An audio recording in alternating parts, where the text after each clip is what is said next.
Hello and welcome to episode 1183 of The Sleeper and the Bus. It is June 6th. I'm your host, Paul Sporer, joined this afternoon by Justin Mason. Justin, I'm already screwing things up. What's going on? Yeah. Hey, good afternoon. At least I'm not saying good morning. So there we go. Send me to Plex League, the complex. Yeah, that's what we're going to do. We're going to send you down to Florida. We're going to get you right and hopefully, get you back in time to help for the playoff push. Obviously, if you're listening to this, probably already know what we're referencing. It's Alek Manoah. We'll get into that momentarily. That news was actually trumped about an hour before we started. The top news that we have to talk about, sandwich. You know, you're supposed to have the sandwich with the good stuffs on the end. Mm-hmm. We're actually going to start poop, fun stuff, and then end with poop before we get into the key pickups from week 10. And I should stop saying poop because that's gross. But Jacob deGrom having TJ, that sucks. The 60-day IL move, we all thought it was procedural. That's what we were told. You know, I'm sitting on Sirius today saying, oh, I play out of the park baseball, and you move a guy to the 60 to get that 40-man roster spot. That's probably all this is. I'm going to believe the Rangers.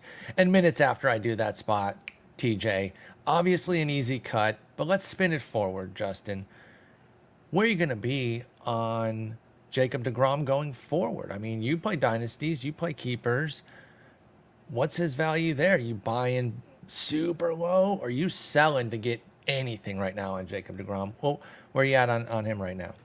I mean, probably both, depending on what kind of situation I'm in. Like if I'm a competitive team, like right now, you've got to sell him for anything you can get. I mean, he's in his 30s and now getting his second Tommy John.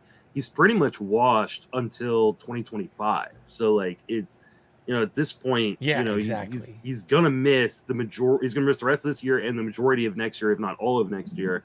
And so it would be a super long-term play. I can understand making that play if you're kind of rebuilding or if you have a lot of IL stints in a dynasty league. But ultimately, if I'm trying to compete right now, I'll sell him for whatever I can get to kind of try to. Javier Baez. Yeah. Like 59 WRC plus right now. So I don't know. Maybe not that. Maybe not that. But that's what I'm really trying to see. Would you just take a body? I mean, he's got 3 homers, 5 steals. There's a little fantasy contribution there, but 59. I feel like WRC you can get plus something more than that. Maybe Taylor Ward. We're going to talk about him a bit more later. Absolutely. Okay. Yeah, and even like Jose Abreu, like an old player that's been struggling. He's playing like Baez though. Yeah, he's down. I feel like there's gotta be he's at least hitting in the middle of a really great lineup. Yes, that's true. And if he does get anything going, what about this one? Tim Anderson.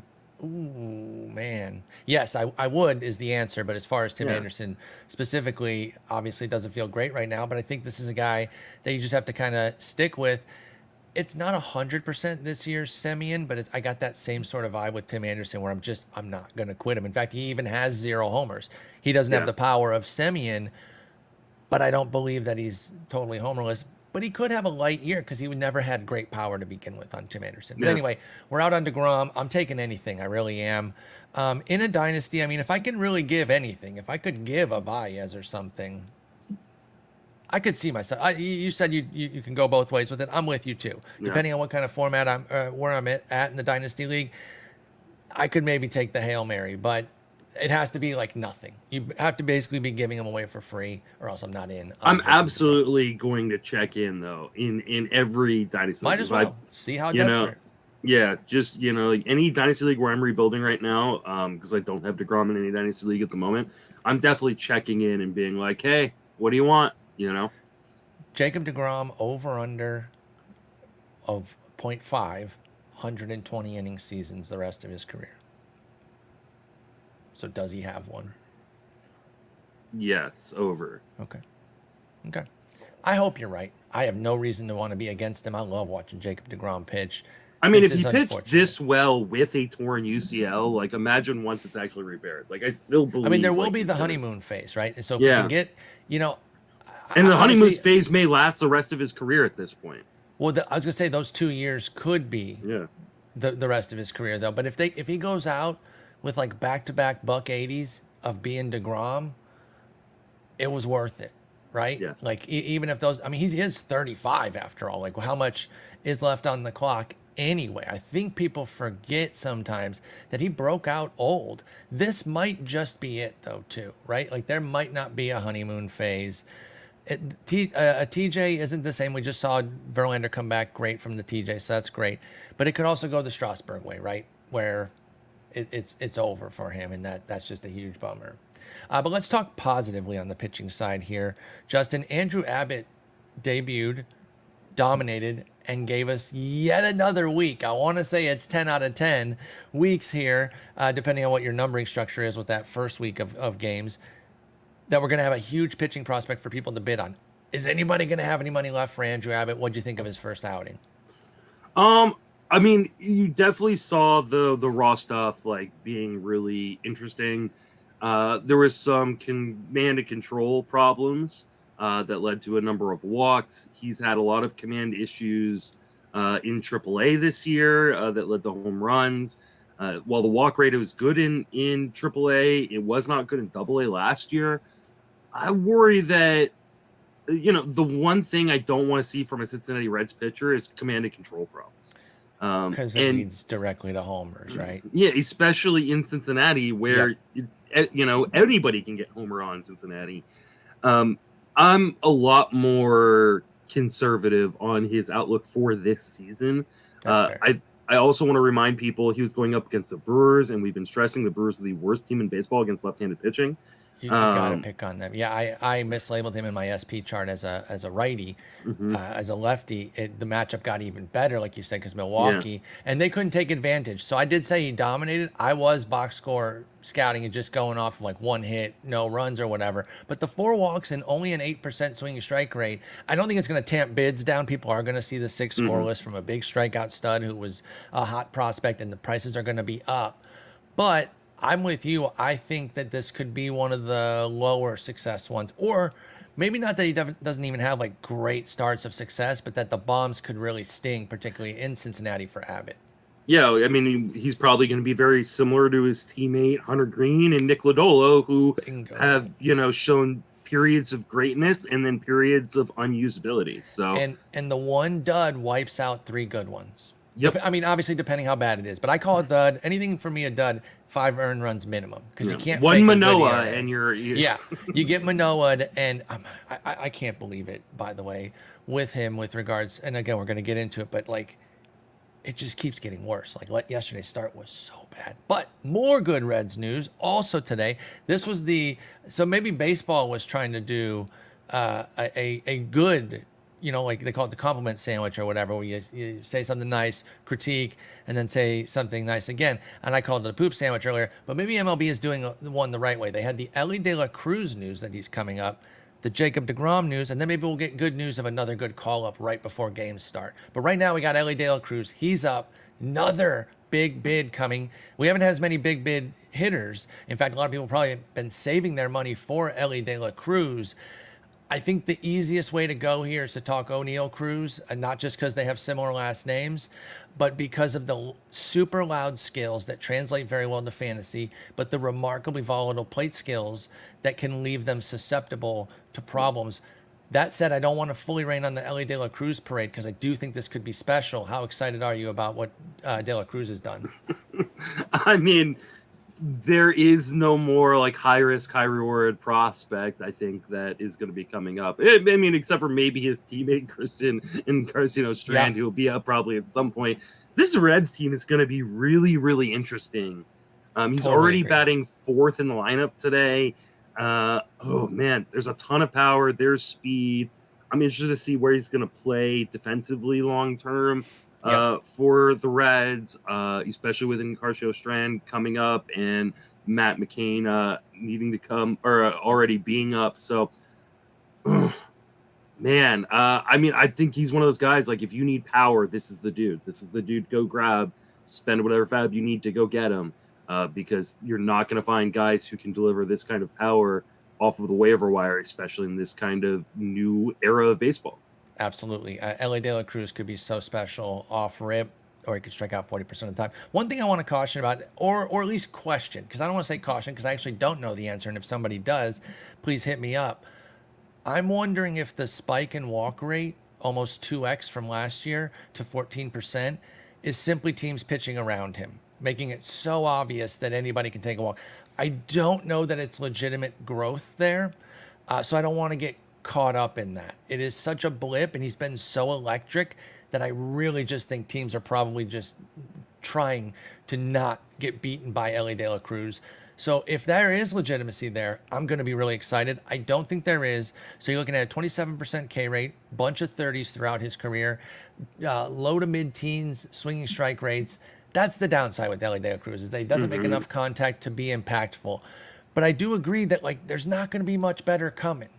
So if you're talking about $1,000 budgets like the NFBC and no $0 bids, what are you willing to leave yourself? How thin are you willing to leave yourself, particularly if offense is the biggest issue that you have? Like, I'm not even saying for my purposes, because that is my team's setup, but I don't have enough money. I don't think I'll be able to get it. Yeah, I'm not going to be able to get him anywhere. My team needs an Elly De La Cruz. I've just tried to spike it with the smaller guys that I've basically ate up a bunch of money now. So I won't be able to afford him anyway. But how short would you leave yourself for an Elly De La Cruz in an NFBC situation? $1,000 budget, no $0 bids. I mean, you want to have at least $100 heading into August. So, especially if you want to compete for a league title or an overall, and so I would say, well, it helps. Didn't Kramatola run out in mid-August? Yeah, but like that, it's an exception. I'm just saying. Yeah, I'm just saying you don't have to if everything. You don't have out. to technically, but you don't have to, anything. You know, when the players are cooperating, that anything works. Yeah, doesn't mean that it's is a such strategy. And that is such an aberration because like 2 injuries would have crushed him. Like, right, if he was taking 2 zeros, and he knows that, by the way. Yeah, we're not here to critique Bob or undercut his win. That's what makes a win so special, though, right? Is that things like that come through. He laid the foundation. He made a great game plan. He kicked ass week in, week out. But then he needed Lady Luck to carry him over the finish line. And with regards to health. Anybody who's won an overall will tell you there was. If you win a league, there's get luck like involved. That. Yeah, so 100%. Yeah, I mean, I don't think I would want to be under $100 after bidding on a guy like Elly De La Cruz. Like I can understand doing it, and there are guys like in my main event right now who are already under $100. Everyone in my league, this seems fast for this, so maybe I'm just not remembering checking this in previous years. But early June, everyone's under 480 in my league. Wow, doesn't that feel? That feels excessive. And only 3 teams have over 400. We've been a spending league. I think part of the problem is we haven't had a Fabapalooza. We've just had week in and week out. And you know what? It allows everyone to get involved. Yeah. Right? People are upshifting, downshifting, and you win 2 guys one week, you don't have to get in on the next one. So that takes out one of the people. Maybe other people don't want to bid on that guy because it doesn't fit a need. So the fact that it has been spread out, and we've had a pitching prospect a week, damn near, minimum 1, and then, decent hitting that you can cycle in, and voila, nobody has any damn money. I wish I could get a read of the entire main event. That'd be cool if there was a page of everyone's fab. I'm sure we could figure it out, but you have to go into every league, I guess, though, right? Yeah, I think you'd have to go into every league and do it. I ain't doing that shit. Yeah, me neither. Okay, so anyway, we move on. We're excited about Elly De La Cruz. He won't be on either of our teams. Oh, I'm sure people care about this, but and this might influence your bids. In my Out of the Park sim where we played the Reds, he was nicknamed Smelly De La Cruz because he had a particularly horrendous playoff run in 2027 where he put up a -6 WRC plus in 42 appearances with a 29% K rate. The funny thing was he walked 14%. That was the only value De La Cruz was offering. He was traded the subsequent offseason, and his nickname, like I said, is now Smelly De La Cruz. So I hope that if you win him, you don't get a Smelly De La Cruz. I will say he was a big part of the reason that we were in the playoffs, but once he had that bad playoff, we basically voted him off the island survivor style and kicked him to Minnesota for Royce Lewis in a huge trade. Anyway, nobody cares about that, but I thought I'd make people laugh by calling him Smelly De La Cruz. Smith-Shawver was called up for Atlanta. This isn't like Fabapalooza type guy, but he's pretty damn interesting, isn't he? Are we getting any sort of Spencer Strider type vibes here, with the crazy swing and miss that he's got, the accelerated path through the minors this year. He's going to come up in the bullpen. You know, could be transitioned to starting later. He's been starting in the minors, even though it's only 7 starts, 33 innings. But where are you at on AJ Smith-Shawver? I think he's going to be starting in the majors soon, right? Yeah, isn't that they sent down Mike Soroka after okay. Soroka's last start, and he's going to be replacing him in the rotation. So He has already made. weekend. Yeah, I heard maybe Thursday. I saw Friday or Saturday just now. Okay, maybe that's right. You know, and while he only went 2 1/3 inning, he did go 7 in his last minor league start in AAA. So like he does have the ability to kind of go deep into games. I'm very interested to kind of see him, pitch more. I watched the 2-inning outing, and he looked really, really good. But that's still 2-inning relief outing. So I definitely want to see him kind of go the distance and see if he can get the swings and misses. I don't know that he profiles necessarily as like a Spencer Strider type.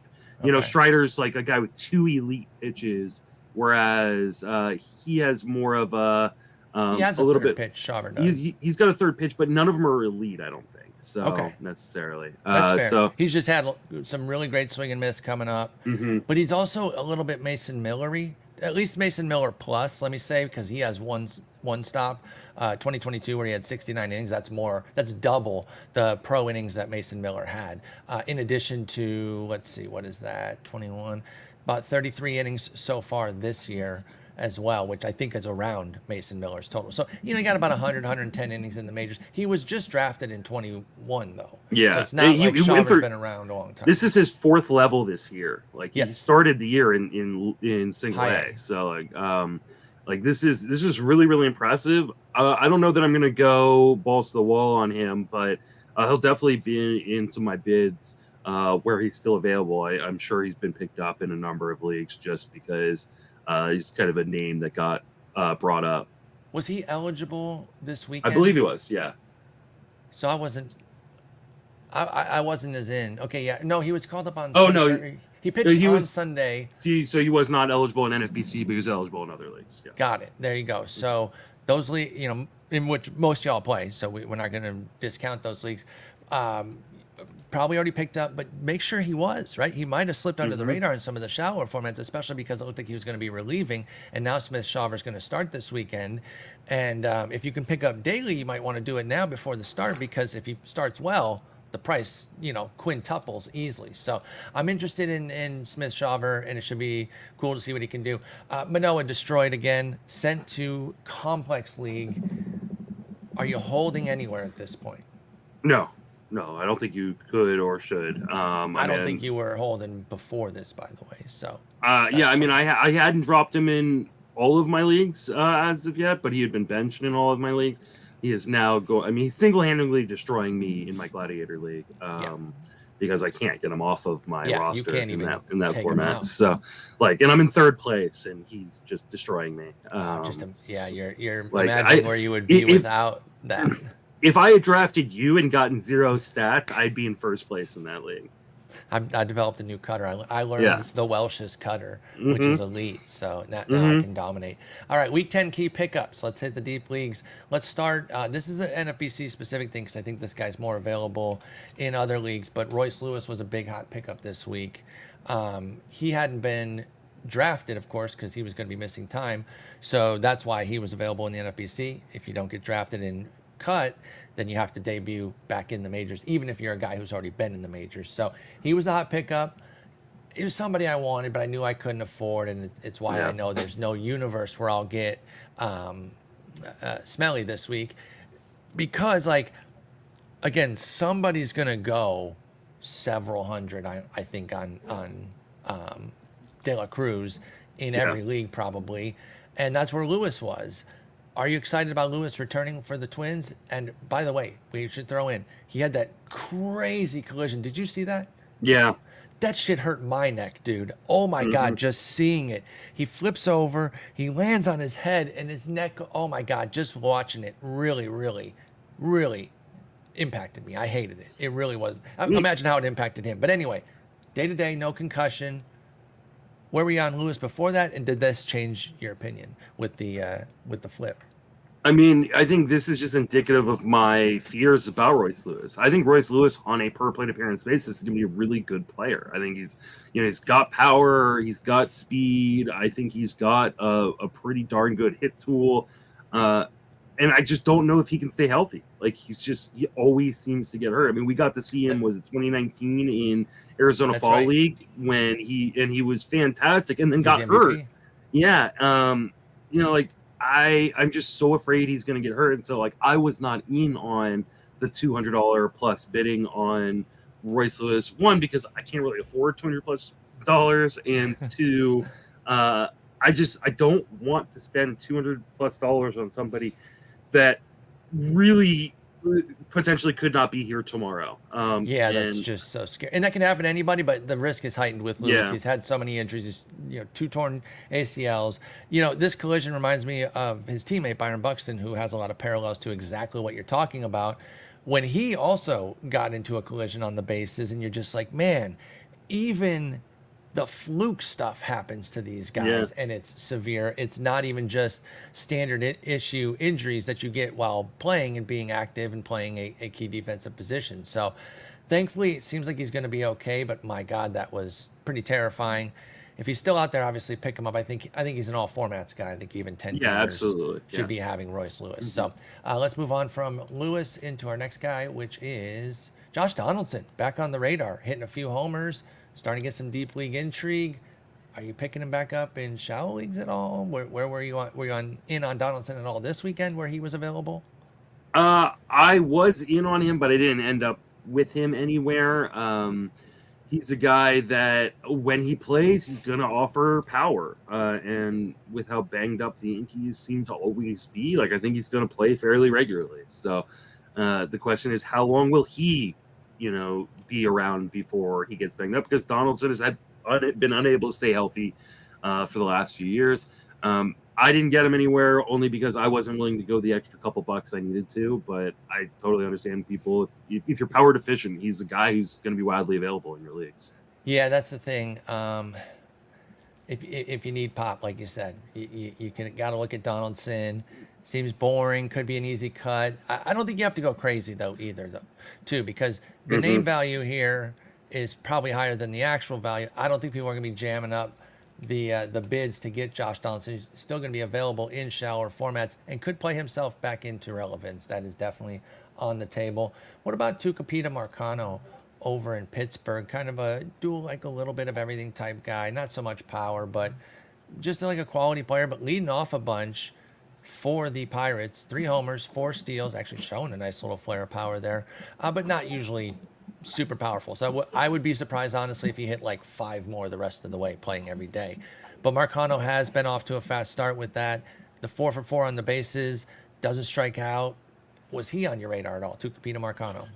Yeah, he's a guy that I picked up a week ago in a couple leagues and in other leagues this week. I added him. Anytime a guy's leading off, he's got value because that's runs scored. And like we've talked about all season long, Pittsburgh's offense not as bad as people have made it out to be. And they're starting to pick it back up again after a little bit of a slump in the month of May. So they're still leading that division, by the way. Yeah, I wrote their eulogy with the early start or early awful start in May. 4-0, back at it a bit here in June. That's after 2 wins to close out the month, so 6 straight. They might be responding after getting kicked, and they got their ace going tonight. Do a little 2-gamer against Oakland. You got to take both those, right? Those are gimmies. If you drop those at home, the series started yesterday, so they got to take 2 out of 3 at least. I never say you have to sweep somebody because that's just really hard to do. Of course, it would be great to sweep when you're playing such a lowly team, but Keller should hopefully secure the series tonight with a big outing. What about Ryan Noda in Oakland? Dude's got some monstrous power, kind of another Brent Rooker type. It seems like Oakland's just like, you know what, we're just going to throw some power out there. Got Seth Brown, Shea Langoliers, JJ Bleday with Noda and Rooker, and let's just try to get whatever we can. A few homers for the tens of fans who are there. And no shade on those fans for not showing up. F that owner completely. I wouldn't show up either. I do not blame the fans at all. But Ryan Noda is cooking lately was a bit on the radar. 6 homers, 2 steals, and 201 plate appearances. You in on Ryan Noda in Oakland? It's a short-term play. I mean, the underlying skills aren't great. He's only making like 74% zone contact, which is over 10% below league average. We know there's power. There's actually speed too in the profile. The problem is he does not play every day. He gets platooned. 381 BABIP, by the yeah. way. To your point about the skills not being that great, that's the first thing I'm going to look at then is the BABIP. He did start against the last lefty that they played and batted third. And, maybe as the season goes on, they just like either cut bait on Jesús Sánchez or trade him for nothing or whatever. And then he can play every day. But I don't know. This has the feeling of a guy who's just going to kind of vacillate from being hot into being ice cold. I completely agree there. Yep. So, he picked up 5 times this year. Exactly. Right? And so pick him up now and then drop him once he cools back down and, move on to the next guy. Yeah, you can get your moment with Noda. He's picked up for $9 in my league. If he gets a week, that's a bargain. And somebody else could pick him up. And depending on where he is in the hot streak, you might pay upwards of $25 out of a $1,000. But that's the kind of guy we're talking about here with Ryan Noda. And that's why we got to get away from so much rest of season stuff, because he's not rest of season, but he's right now, particularly if they've got righties on the docket. Next up is Mitch Garver. Now, I don't believe that he has catcher yet in a lot of leagues. But obviously, if he gets that changes things. I'm going to look up. He's played like 5 games there this year, 4 games. So I don't even think anywhere that qualifies. He did have 14 last year. So if you play in an under 20, he already had it. But where Garver doesn't have catcher yet in his utility, let's say you have the 5-gamer. He only needs 1 more. You automatically picking him up? Because he's got 3 homers and a 10-14. Yeah, maybe. I don't know. Like Garver's one. Okay, I guess you answer my next question with your hesitancy here, because I was going to say, what if he needs 10, which means you need 6 more games? Yeah, then you're not. Pull up his hitting numbers though, real quick, because it seems like maybe you're not as familiar with the fact that he's raking, and I'm not saying that to call you out, but I know he's hitting over 300, but he's also got like an almost 40% strikeout rate. That's fair. I mean, yeah, it's the BABIP. I mean, the BABIP is obscene. The power is what I care about, though. And, like, it's hard because you want a piece of this Texas lineup, but, like, is he going to play every day? Because the rest of the Texas lineup is so good. And I know they don't want him catching regularly, and they've got Jonah Heim who's hitting. Yeah. I don't know. He's catching today. The lineup's in. He's catching today. Mitch Garver. Game number 5. So he qualifies in those leagues. So now he's 5 away, though. But he was already probably eligible in those leagues. That's true, too. If they're 5 in season, it means they're probably 10 preseason. So or 15. Well, no, if it was 15, he missed by 1. Never mind. But that's right. So, okay. I will say this, though. If all you need is some offense, batting average is not going to hold. But if you need some power, I think I would rather pay probably single digits. Maybe I'm underestimating. Sure. But something cheaper than what I would pay for Donaldson, who I also don't think is going to be expensive. But I think between those two, I think Garver's going to be cheaper, and that's who I'd prefer. Am I crazy on that, Garver versus Donaldson? No, I don't think you're crazy, and especially if you've got like a weak C2 that you go, okay, once Garver does get eligibility, I can slide him in there. That makes sense. Okay, cool. That's kind of where I'm at with him. Now, this guy is catcher eligible, I believe. Yeah, Gary Sanchez is catcher eligible. He latched on with San Diego now. Hit a couple homers, so put himself back on the radar. C2, any league with 2 catchers, a catcher breathes on the weekend. He's getting picked up in some places. So a couple homers there for San Diego. 3 homers, excuse me. He is raking right now. It's a hot streak, of course, 43% homer to fly ball. You in on Sanchez as a C2. Dare I say maybe as a C1 in 12s or 15s at all? I've picked him up in a number of leagues. If there was a one-catcher league. Sorry. Yeah, I picked him up in a number of leagues this week. It's probably a short-term solution for my teams, but if you look at San Diego, like, what do they have offensively behind the plate? And they need offense. This is a team that, in spite of all these stars, the top half of that lineup, like, they're not hitting super well as a team. So he's hitting in the middle of a lineup in San Diego that should be pretty darn good. And unlike the situation in New York when he was with the Mets for, a hot second, there's no reason for San Diego to move on from him at any point. Like, Austin Nola sucks, and Luis Campusano has never lived up to the hype that he had as a prospect. So I could see Sanchez being their regular catcher moving forward, and even with a low batting average, hitting a bunch of home runs, which I'll take. Yeah, I totally agree with that, especially as a C2. I think Gary Sanchez might put himself into some C1 viability, believe it or not. So, especially because they've been DHing him a little bit too, which means that saves him his energy. Well, it also adds plate appearances that you don't normally get from a catcher. Exactly. So, and neither Matt Carpenter or Nelson Cruz has been the answer. No, unfortunate, because it would have been cool if they were kind of the ultimate platoon there, but they're being platoon for a reason. Age is certainly catching up to both of them. Next up is Reese Olson as we shift over to the mound. Now, he had the benefit of folks got to see his weekend start fresh on Friday. He pitched very well, 5 innings, 2 runs, 2 hits, a walk, and 6 punchies for Reese Olson. Walks were a bit of an issue in AAA. And this was after kind of getting him in order in 2022, but having walk issues before that. So it seems like it can crop up as an issue. Obviously survived it here in his debut with just 1 walk. That doesn't say anything, that it's fixed or where it's at. But there is swing and miss here.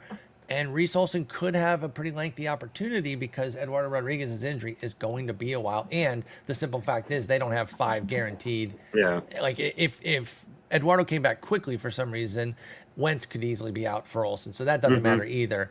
What do you think of Reese Olson? Were you in on him this weekend, and is he a longer-term option for you? I feel like we're just making up names at this point. Just so we have pictures to bid on every single week. Exactly. He's interesting because he's got 4 pitches and one of them's pretty good, and the problem is command and control, I think, are going to be an issue for him. And he's on Tigers, who aren't going to win a lot of games. And yeah, I said it. I'm sorry, bud, but it's the truth. I was mediocre on him. Like, I threw a few $1 bids on him, didn't get him anywhere. I got former teammate Julio Teheran in a number of leagues, and that stream worked out pretty well for the first part of the week. Julio Teheran, man, always liked him. Never completely panned out to the prospect type because it was really, really high. But you look back on it, that's a good prospect still. You don't have to reach your height to be considered, a plus as far as a prospect pan out. Atlanta got 1,360 innings of a 3.67 ERA and a 1.21 WHIP. That's an elite run out for a prospect. So anyway, always loved him, and you took the chance on the 2-step with the first one being at Cincy. Did allow 2 homers, just so happened to be nobody on base during that time. So 6 1/3, 2 runs, 5 hits for Julio Teheran. Nice scoop there. And that gets Oakland at the end of the week. The way baseball runs, he'll give up 7 there. Yeah, fuck. Hopefully you should get the real strong double dip there. They just don't really seem to sneak up on anybody. They're just so bad. Bryan Woo over in Seattle, as they just keep churning out pitchers of interest. Were you in on him? I think he got shellacked on Saturday. Yeah, he got absolutely trounced. That's right. 7 hits, 6 earned, in just 2 innings of work, and that was on Saturday. So he was available. That kept prices down. Did you take that bargain, or were you like, no thanks? He went 26 in my league to only a 3 backup too. So it looks like the Saturday start really influenced Bryan Woo. What did you think about him? Yeah, I mean, again, another command control issue with Bryan Woo, and we saw it kind of on full display in his first start. I would say so. And he's jumping up from Double-A. I'm not super interested in Bryan Woo. I mean, a guy who can strike batters out, but also probably walk the yard, give up home runs and things like that. So I think he's a little too volatile for my taste. I think that's totally fair. Kutter Crawford over in Boston is going to get himself an opportunity, it looks like, with Chris Sale going down, unfortunately. Of course, I cut Kutter Crawford last week, so that's pretty sick. I love that.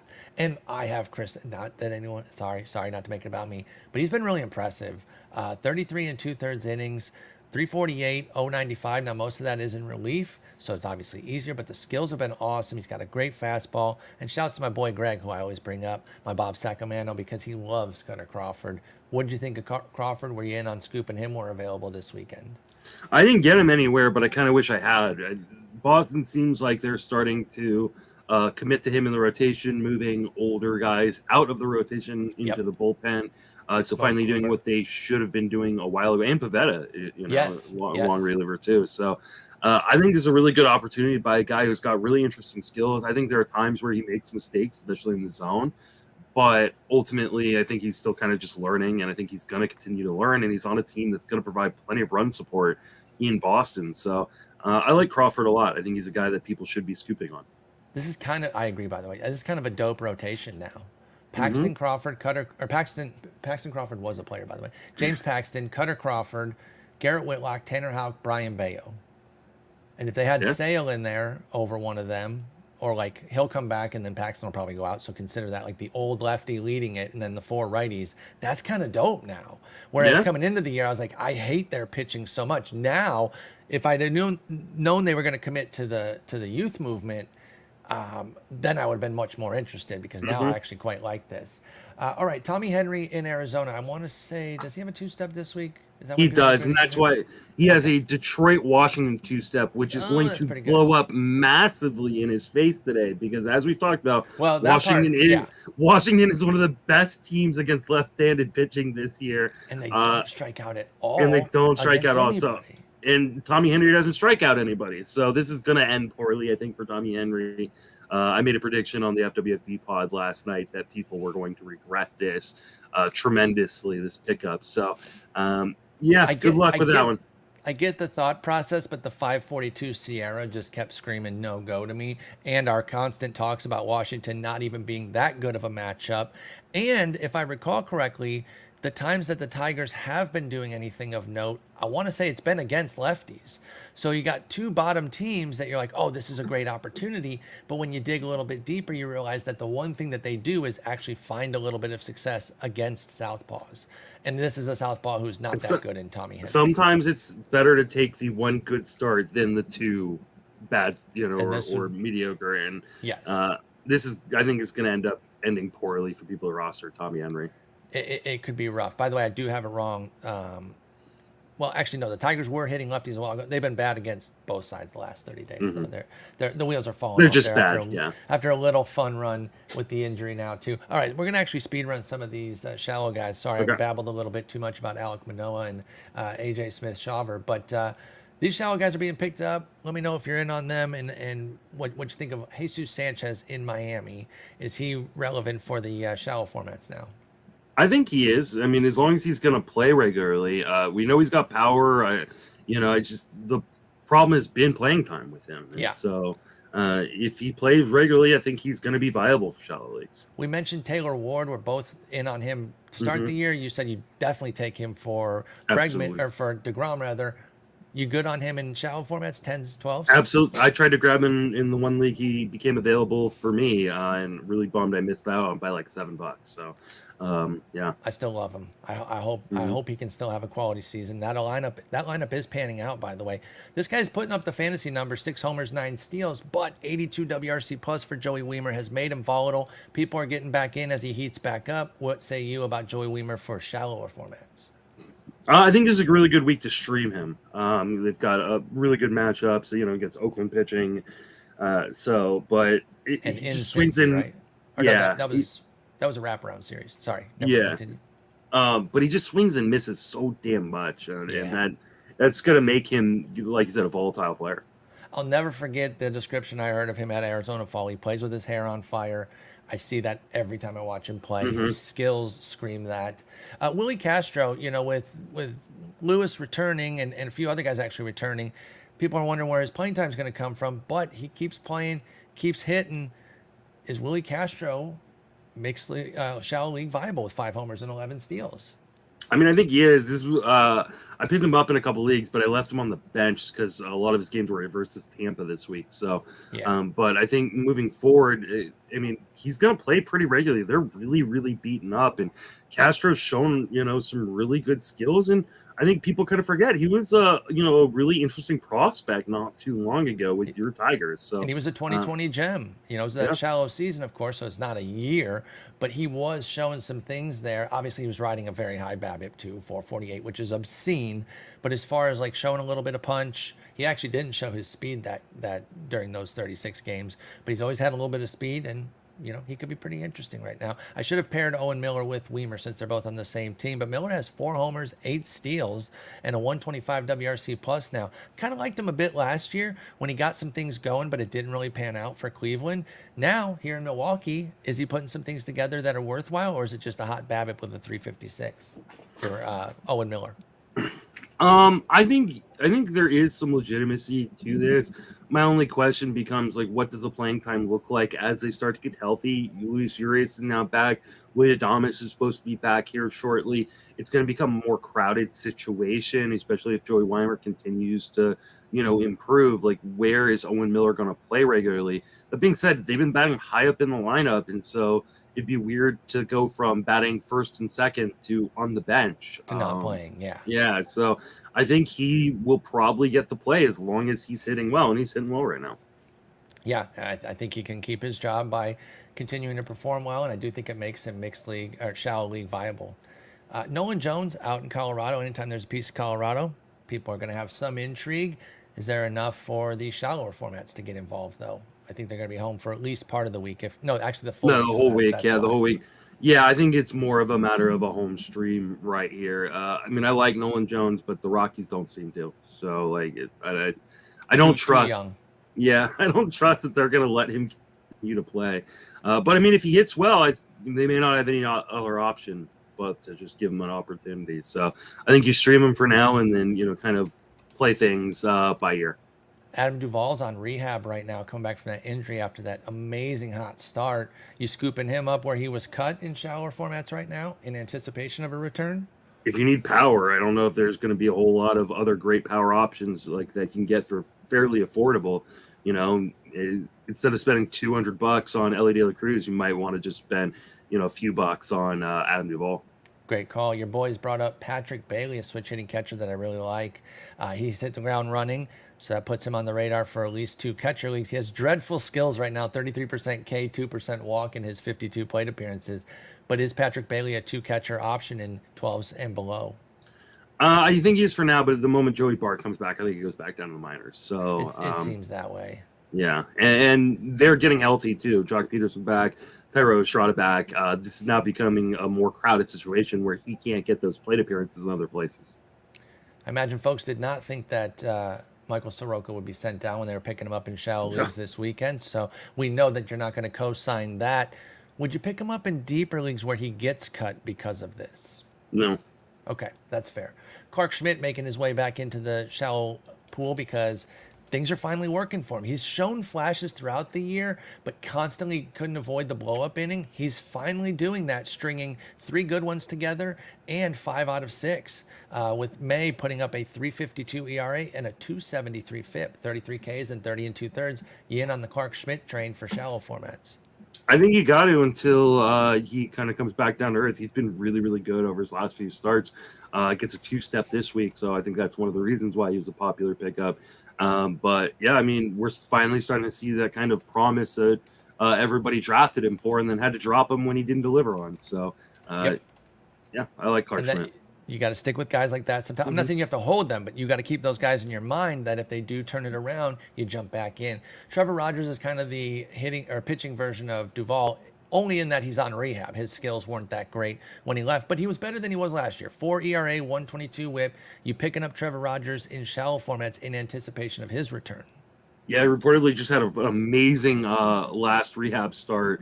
Went 5 innings, struck out a bunch of guys. So it sounds like he's going to be back sooner rather than later. I've always been a Trevor Rogers guy. I continue to be a Trevor Rogers guy until I die. It may end up killing me, but I love Trevor Rogers. So yeah, I'm back in. Yeah, missing a ton of bats in his 9 innings through 2 rehab starts, of course. That's a small sample, but he'll get at least one more start. I think they said at AAA Jacksonville, and hopefully he picks it back up because I love him too. Totally co-sign everything you said there. Who gets knocked out of this rotation, though? Dude, that's a really fair question because they are loaded. Is it Edward Cabrera or do they go 6-man? I think you got to consider 6-man. Alcantara, Garrett, Luzardo, Cabrera, Perez. And Cabrera's actually found some things lately where he's not, he's still walking too many guys, but it's not killing him. And he put up a huge gem against Oakland, which I know it's Oakland, but he went to Colorado and put up 6 Ks, 1 walk in 6 innings. So I think you reshuffle that rotation. You got 3 righties, 3 lefties, go 6-man. You can alternate righty lefty every day. I love it. I love it there. All right, well, we finished it all right there on time. That was actually perfect for the speed round. We didn't need to talk about Justin Lawrence closing in Colorado. I know if you need saves, you got to be desperate, but I don't want any piece of that. Justin will be back later in the week to talk more about some two-step guys. I hope you have a great week. Talk to you later. Take it easy.